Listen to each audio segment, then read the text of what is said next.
আজকে আমি যাচ্ছি এমন একটা প্লেসে যেটা সিউলের সবচেয়ে ব্যস্ততম এরিয়া হিসেবে পরিচিত।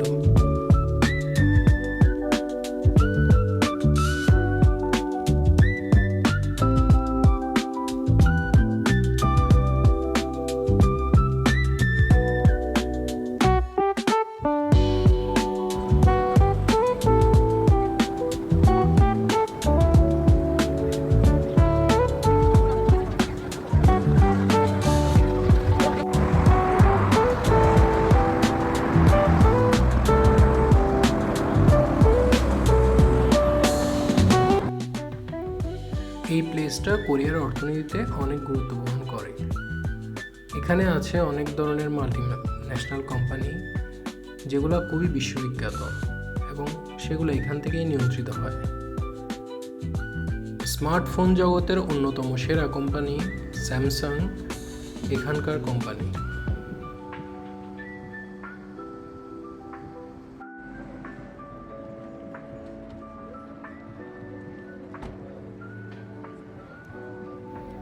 এখানে শুধু রোড দেখা যাচ্ছে, কিন্তু আসলে শুধুই রোড না, রোডের নিচে রয়েছে মেট্রো স্টেশন। মেট্রো স্টেশনে মানুষ যাচ্ছে আর আসতেছে। কোরিয়ানরা খুবই রুলস মেনে চলে, ওরা কখনোই কোনো রুলস ভাঙে না। এই জিনিসটা খুবই দেখতে ভালো লাগে।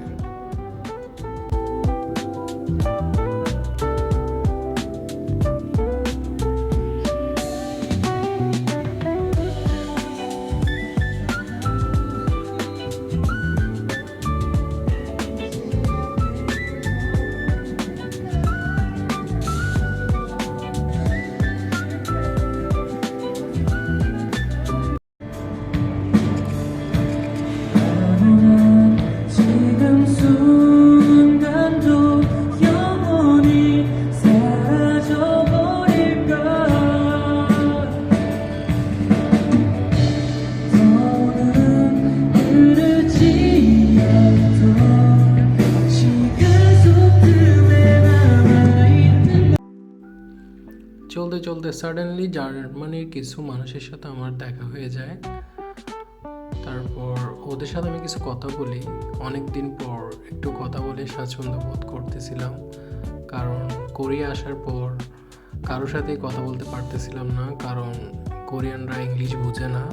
এটা অনেক বড় একটা ব্যারিয়ার, অনেক বড় একটা সমস্যা। দেন জার্মানদেরকে জিজ্ঞেস করলাম এখানে তারা কেন এসছে। উনি বললো এখানে এক মাল্টিন্যাশনাল কোম্পানিতে ওরা চাকরি করে। মেইনলি এই গ্যাংনাম স্কোয়ার প্লেসটি দেখতে এসেছে এখানে। ইনি হচ্ছেন সেই জার্মান। উনি আমাকে কিছু ছবিও তুলে দেয় এর মধ্যে গল্প করতে করতে।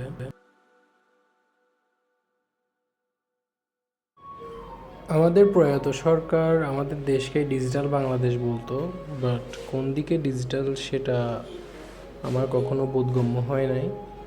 এখানে মেট্রো স্টেশনের টয়লেটে এসেও অনেক ধরনের সেন্সরের ব্যবহার দেখা যায়। কোনো কিছুই হাতে ধরা লাগে না, সব কিছু সেন্সরের মাধ্যমে কাজ করে। এখান থেকে বের হওয়ার সময় আমার এক আয়ারল্যান্ডের ব্যক্তির সাথে দেখা হয়। উনিও খুব ইন্টারেস্টিং ছিল। উনিও নাকি এখানে কাজ করে। কোরিয়াতে আসলে বিশ্বের অনেক দেশের মানুষ এখানের মাল্টিন্যাশনাল কোম্পানিগুলোতেই কাজ করে। এখানকার আরেকটা জিনিস প্রশংসার দাবিদার, সেটা হচ্ছে এদের ট্রান্সপোর্টেশন ব্যবস্থা। এখানে শুধু মেইন রোডে না, এদের নিজস্ব কিছু ম্যাপ আছে, কাকাও ম্যাপ এবং নেভার ম্যাপ। এগুলা দিয়ে ভালোই ডিরেকশন পাওয়া যায়। ইভেন দো রেসিডেন্সিয়াল এরিয়ার ছোট রাস্তাগুলোতেও বাসা থেকে বের হয়েই পাবলিক ট্রান্সপোর্টেশন অ্যাভেলেবেল আছে। এখানকার কাকাও ম্যাপ অথবা নেভার ম্যাপ খুললেই ওরা ডিরেকশন দেখিয়ে দেয় কীভাবে কোন জায়গায় যেতে হবে।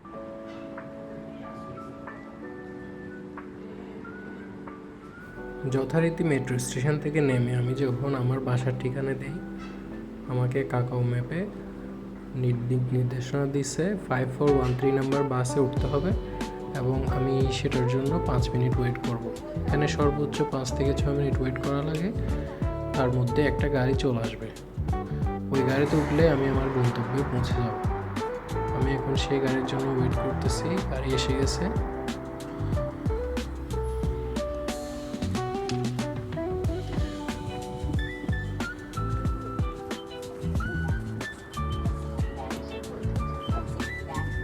환승입니다.